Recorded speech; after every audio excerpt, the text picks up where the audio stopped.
नमस्कार दोस्तों, आज हम जनजाति का टॉपिक लेकर आए हैं।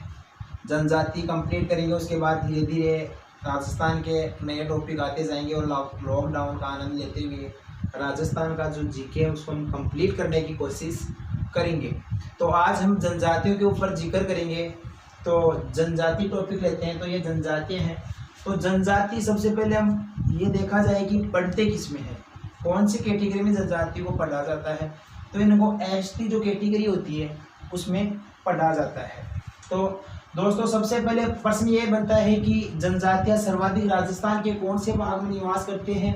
तो जनजाति वो सर्वाधिक उदयपुर जिले में निवास करते हैं और न्यूनतम जनजाति कौन से जिले में निवास करती है, राजस्थान के बीकानेर जिले में निवास करते हैं।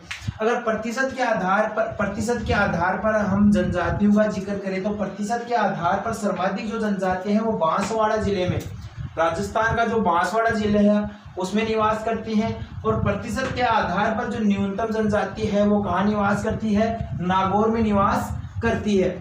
सभी जो जातियां हैं उनमें से 13.5% तो जनजातियां हैं, मतलब 100% होता है जिनमें 13.5% क्या है, जनजातियां हैं। अब देखो जनजातियों में एक संस्थान चलती है, उस संस्था का नाम क्या है, माणिक्य लाल वर्मा आदिम शोध संस्थान। पूछा जाने वाला प्रश्न है, इंपॉर्टेंट क्वेश्चन है कि माणिक्य लाल वर्मा आदिम शोध संस्थान कहाँ पर है, कौन से जिले में, राजस्थान के। तो ये जिला कौन सा है, उदयपुर जिला है। इसमें एक नृत्य चलता है, उस नृत्य का नाम क्या है, हेमेलो नृत्य चलता है। इंपॉर्टेंट क्वेश्चन है कि माणिक्यलाल वर्मा आदिम शोध संस्थान है, उसमें नृत्य कौन सा चलता है। तो उसमें जो नृत्य चलता है वो दोस्तों कौन सा नृत्य चलता है, हेमेलो नृत्य चलता है। अब आगे देखते हैं। तो सर हमें कौन कौन सी जनजातियां पढ़नी पड़ेंगी। तो जनजातियां कौन कौन सी पढ़ेंगे हम उनका जिक्र करते हैं।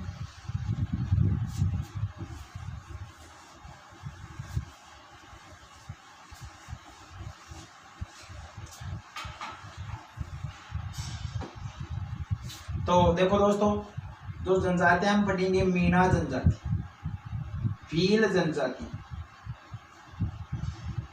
सहरिया जनजाति, ग्रासिया, डामोर, सांसी और कथोड़ी। तो सर ये हम जनजातियां हैं, इनका हम अध्ययन करेंगे। तो देखो जितनी भी आपके सामने ये जनजातियां हैं उनको हम पहले मैंने बताया था कि मैं इनको एसटी में इनका हम अध्ययन करते हैं। इनमें से कौन सी जनजाति है जिसको हम एससी में भी पढ़ते हैं। पढ़ना तो हमें सभी को इनको एसटी में है, लेकिन एक ऐसी इनमें जनजाति है जिसको हम एससी में पढ़ते हैं। तो देखो दोस्तों, जो ये सांसी जनजाति है ये किस कैटेगरी में आती है, एससी कैटेगरी में आती है। और पढ़ना हमें सभी जनजातियों को किस में है, एसटी में पढ़ना है। तो देखो सर्वाधिक जो प्रश्न पुट होता है वो सबसे पहले एक नॉर्मल सा प्रश्न है, वो वहीं से चालू होता है कि सर्वाधिक मीणा कहाँ है, सर्वाधिक भील कहाँ है, सर्वाधिक ग्रासिया कहाँ है। तो दोस्तों हम इनका जिक्र कर लेते हैं पहले कि सर्वाधिक मीणा कहाँ है। तो सर्वाधिक जो मीणा है वो कहाँ पर है, जयपुर में है। सर्वाधिक मीणा कहाँ पर है, राजस्थान का एक जयपुर जिला है, बहुत ही सुंदर जिला है, वहाँ पर सर्वाधिक क्या है, मीणा है। तो देखो पहले क्या था, जयपुर के आसपास के इलाके में मीणाओं का ही राज था। किनका राज था, मीणाओं का राज था। बाद में क्या हुआ, कछुओं ने जयपुर पर अपना अधिकार जमा लिया। तो मीणाओं का जो बाहुल्य है वो सर्वाधिक कहाँ पर है, जयपुर जिले में है। आ जाओ देखो भील जनजाति सबसे पुरानी जनजाति है। कैसे जनजाति है कि माता जो सब महाभारत और रामायण में इनके क्या मिलते हैं, पुरातात्विक इनके मिलते हैं कि भील है जो सबसे पुरानी जनजाति है। कैसे है कि जो माता सबरी थी वो एक भीलनी थी। क्या थी, भीलनी थी। एकलव्य को भी महाभारत में एक भील बताया गया है। तो सबसे इसके आधार पर बताया जा सकता है कि भील जो जनजाति है वो सबसे पुरानी जनजाति है। सबसे अगर पहली जनजाति है कौन सी है, मीणा, उसके बाद में जनजाति कौन सी है, भील है। लेकिन सबसे प्राचीन पूछ लिया जाए आपको कि सबसे प्राचीन जनजाति कौन सी है, मीणा, भील, सांसी और खथोड़ी। तो दोस्तों इनमें से आपका आंसर कौन सा होगा, भील जनजाति। और भील जनजाति सर्वाधिक कहाँ पर है, भील सर्वाधिक उदयपुर में है। कहाँ पर है? उदयपुर में है। आ जाओ। सहरिया, सहरिया शहर में नहीं बाहर है। सहरिया शहर में नहीं दोस्तों, कहाँ पर है? बाहर है। तो बाहर से वैसे कहाँ है दोस्तों? बाहर से 12 जिले में है। कहाँ पर है सहरिया? लोग सहरिया जाति के लोग कौन से जिले में अधिक निवास करते हैं? तो 12 जिले में निवास करते हैं। गरासिया, गरासिया कहाँ पर निवास करते हैं सर्वाधिक? सिरोही में। गरासिया कहाँ निवास करते हैं? सिरोही में निवास करते हैं। डामोर, डैसे डामोर दोस्तों, और डैसे क्या गया? डूंगरपुर। बहुत ही सिंपल प्रश्न है। डैसे डामोर और डैसे डूंगरपुर। तो डामोर जनजाति सर्वाधिक कहाँ है? राजस्थान में, डूंगरपुर में है। और सांसी जनजाति कहाँ पर है? तो सांसी जनजाति दोस्तों भरतपुर में सर्वाधिक सांसी हैं। कथोड़ी कहाँ है? उदयपुर की कुछ तहसीलों में कथोड़ी जनजाति है। तो अब देखो इनका हम एक एक करके जिक्र करते हैं। और मीणा जनजाति सबसे पहले आती है, तो हम मीणा जनजाति का जिक्र कर लेते हैं।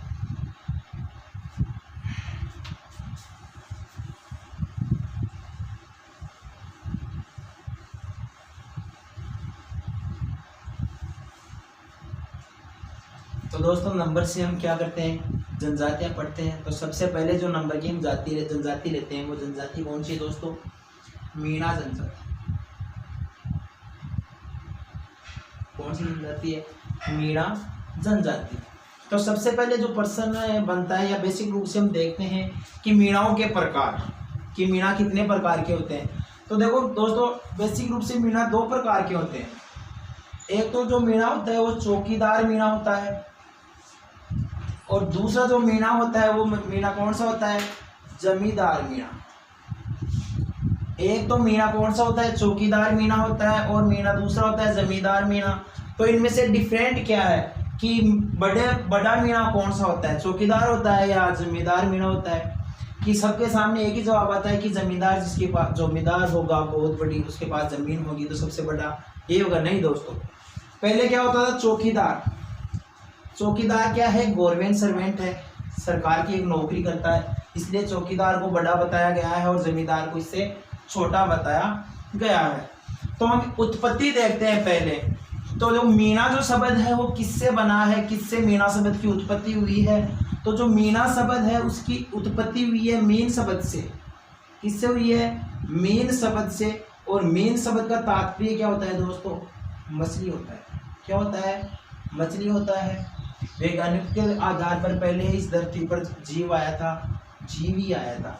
ठीक है। तो मीणाओं का जो उत्पत्ति हुई है जो मीन शब्द से हुई है। और मीणा अपने आप को मत्स्य अवतार मानते हैं।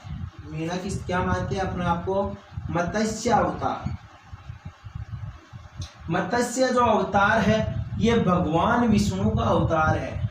भगवान विष्णु का अवतार है।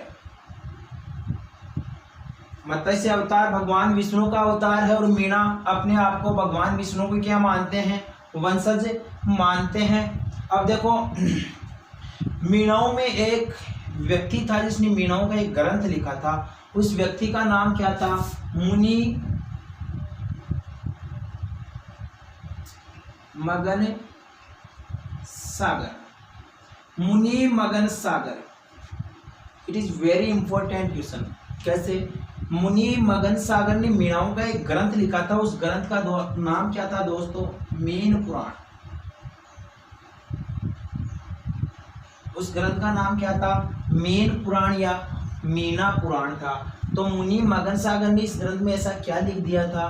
तो मुनि मगन सागर ने मीणाओं के ऊपर इतना अध्ययन किया था कि इनके ग्रंथ में बताया था कि मीणाओं के 5200 गोत्र बता दिए थे। कितने गोत्र बता दिए थे दोस्तों? मीणाओं के 5200 गोत्र बता दिए थे और 24 खापे बता दी थी। मीणाओं के 5200 गोत्र और 24 खापे बता दी थी। तो आपके सामने जो रिप्रेजेंट क्वेश्चन होगा वो क्या होगा कि मीणाओं के 5200 गोत्र किसने बताए थे? तो मीणाओं के 5200 गोत्र मुनि मगन सागर ने बताए थे। और किस ग्रंथ में बताए थे? तो मीन पुराण मीणाओं का एक ग्रंथ है, उसमें क्या बताया था? मीणाओं के 5200 गोत्र और 24 खापे। चलिए दोस्तों,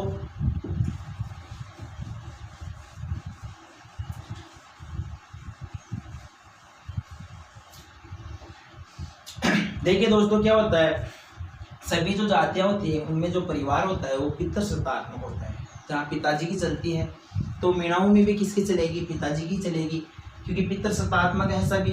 तो मीणाओं का जो मुखिया होता है, मीणाओं का जो मुखिया होता है, मुखिया को क्या बोलते हैं, पटेल जी बोलते हैं। क्या बोलते हैं, पटेल जी बोलते हैं। 4-5 गांव का अगर मुखिया हो तो उसे क्या बोल देते हैं, पंच पटेल बोला जाता है। पंच पटेल। आज के युग में और पहले में डिफरेंट था। कैसे दोस्तों, कि पहले जब भी कोई न्याय और अन्याय करना होता था तो वो कौन करते थे, उस जाति का मुखिया या उस जाति का जो पटेल होता था वो करता था। न्याय और अन्याय उनके हाथों में थी, जो वो कहते थे वही होता था। और जो मीणाओं के जो घर होते हैं, मीणाओं के जो घर होते हैं उनको क्या बोलते हैं, मेवेसी बोलते हैं। मीणाओं की सबसे बड़ी पंचायत, मीणाओं की सबसे बड़ी पंचायत, मीणाओं की सबसे बड़ी पंचायत को क्या बोलते हैं, तो मीणाओं की सबसे जो बड़ी पंचायत होती है दोस्तों उसको बोलते हैं चौरासी। क्या बोलते हैं, चौरासी बोलते हैं। मीणाओं की सबसे बड़ी पंचायत को चौरासी बोलते हैं। अब आ जाओ आगे। तो मीणाओं सभी जातियों के पवित्र स्थान, पवित्र धर्म सब होते हैं, तो स्वाभाविक सी बात है कि मीणाओं का भी कोई पवित्र स्थान होगा। तो मीणाओं का दोस्तों मीणाओं का पवित्र स्थान, मीणाओं का पवित्र स्थान, तो जो मीणाओं का जो पवित्र स्थान है दोस्तों वो क्या है, रामेश्वरम है। कौन सा है, रामेश्वरम है। राम ही जिनके ईश्वर, रामेश्वरम। रामेश्वरम है कहाँ दोस्तों, जहाँ 3 नदियां आकर मिलती हैं, चंबल, बनास और सीप, वहीं क्या है, रामेश्वरम है। और रामेश्वरम राजस्थान के कौन से जिले में है दोस्तों, तो राजस्थान सवाई माधोपुर में है। कहाँ पर है, सवाई माधोपुर में है। 3 नदियां जहाँ आकर मिलती हैं वो क्या होता है, त्रिवेणी संगम होता है। तो ये मीणाओं की मुख्य बातें थी कि मीणाओं के मुखिया को क्या बोला जाता है, पटेल बोला जाता है। अगर 4-5 गांव का मुखिया हो तो उसे पंच पटेल बोल देते हैं। मीणाओं की जो सबसे बड़ी पंचायत होती है उसको क्या बोला जाता है, चौरासी बोला जाता है। और मीणाओं का जो पवित्र स्थान है उसे क्या बोलते हैं, पवित्र स्थान कौन सा है, रामेश्वरम है। और कहाँ पर है, सवाई माधोपुर में। इसे मीणाओं का प्रयागराज भी बोला जाता है। मीणाओं का प्रयागराज किसको बोला जाता है, रामेश्वरम धाम को बोला जाता है। मीणाओं का प्रयागराज किसको बोला जाता है, रामेश्वरम धाम को बोला जाता है। साथ साथ अगर नोट्स बना रहे हो तो ठीक है, वरना इनका आप स्क्रीनशॉट भी ले सकते हो।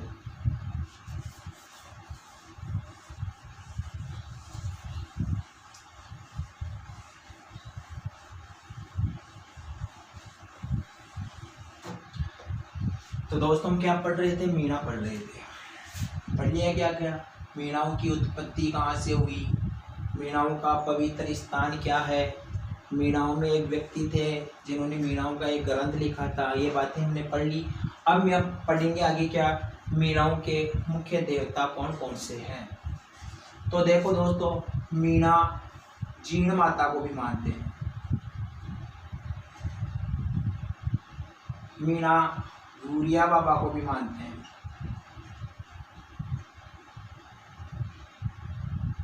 मीणा चौथ माता को भी मानते हैं।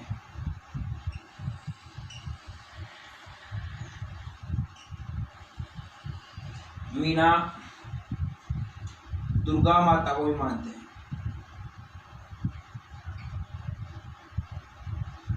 मीणा केला माता को भी मानते हैं। और मीणा भुज देवता को भी मानते हैं। मीणा किसको मानते हैं, भुज देवता को।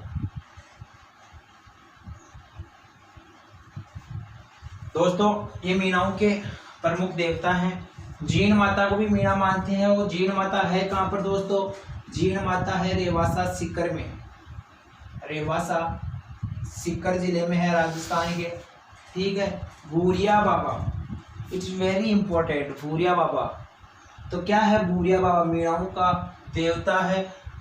और मेन बात यह है कि मीणा भूरिया बाबा की कसम खाकर,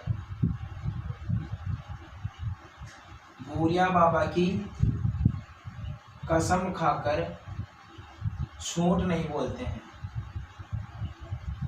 तो देखो कितना इंपॉर्टेंट प्रश्न है कि मीणा जनजाति के लोग किस देवता की झूठी कसम खाकर नहीं बोलते हैं। तो कौन सा देवता है, भूरिया बाबा। और भूरिया बाबा का मंदिर दोस्तों है कहाँ, अरनौद प्रतापगढ़ में, अरनौद प्रतापगढ़ में है। आ जाओ, मीणा है जो चौथ माता को भी मानते हैं, तो चौथ माता, मीणा है जो चौथ माता को भी मानते हैं। तो चौथ माता का मंदिर कहाँ है दोस्तों, सवाई माधोपुर में है। चौथ का बरवाड़ा कहाँ पर है, चौथ का बरवाड़ा, चौथ का बरवाड़ा सवाई माधोपुर में है। ठीक है, देखो भरतपुर साइड की जो मीणा है वो दुर्गा माता की पूजा करते हैं। तो भरतपुर साइड के जो मीणा है वो किसकी पूजा करते हैं, दुर्गा माता की पूजा भी करते हैं। केला माता दोस्तों बहुत ही इंपॉर्टेंट प्रश्न है। आज तक अगर प्रश्न पहले के अगर पेपर उठाकर देखते हैं तो माताओं में अगर प्रश्न पूछा जाता है तो केला माता और करणी माता का प्रश्न जरूर पूछा जाता है। तो केला माता को भी मीणा मानते हैं। और केला माता का जो मंदिर है वो कहाँ है, करौली में है। अगर केला माता आ गई तो थोड़ा सा मैं इसके बारे में डीपली ले लेता हूँ एक बार। जीन माता कहाँ है, रेवासा में है, मीणा मानते हैं। भूरिया बाबा कहाँ है, अरनौद प्रतापगढ़ में है। और मीणा भूरिया बाबा की कसम खाकर कभी भी क्या नहीं बोलते हैं, झूठ नहीं बोलते हैं। और चौथ माता को भी मीणा मानते हैं। कहाँ है, चौथ का बरवाड़ा सवाई माधोपुर में है। दुर्गा माता को भी भरतपुर साइड के मीणा पूजते हैं। केला माता को भी मानते हैं। केला माता का मंदिर कहाँ है, करौली में है। तो केला माता के बारे में जिक्र कर लेते हैं।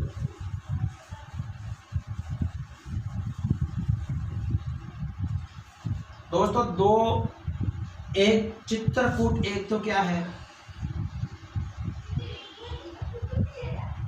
एक तो पहाड़ी है और एक चित्रकूट दोस्तों क्या है, चित्रकूट एक पर्वत है। तो देखो दोस्तों चित्रकूट जो पर्वत है उस पर तो एक किला है। और किसका किला है, जैसलमेर का किला। किसका किला है, जैसलमेर का किला है। ठीक है, और जो चित्रकूट पहाड़ी है दोस्तों उस पर क्या है, केला माता का मंदिर है।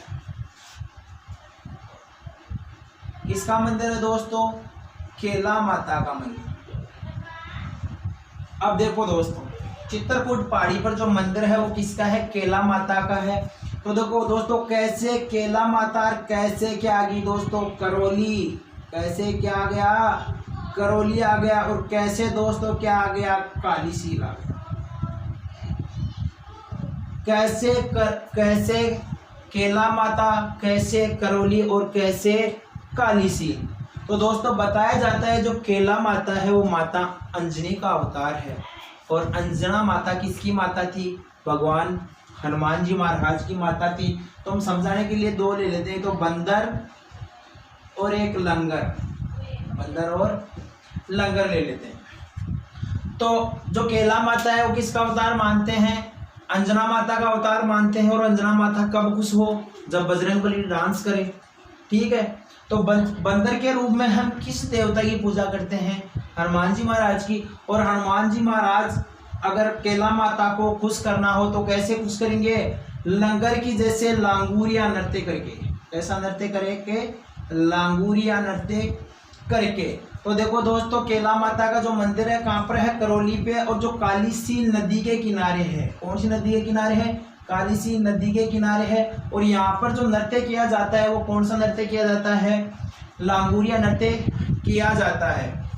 अब आ जाओ दोस्तों, मीणाओं का जो रणघोष होता है, मीणाओं का रणघोष,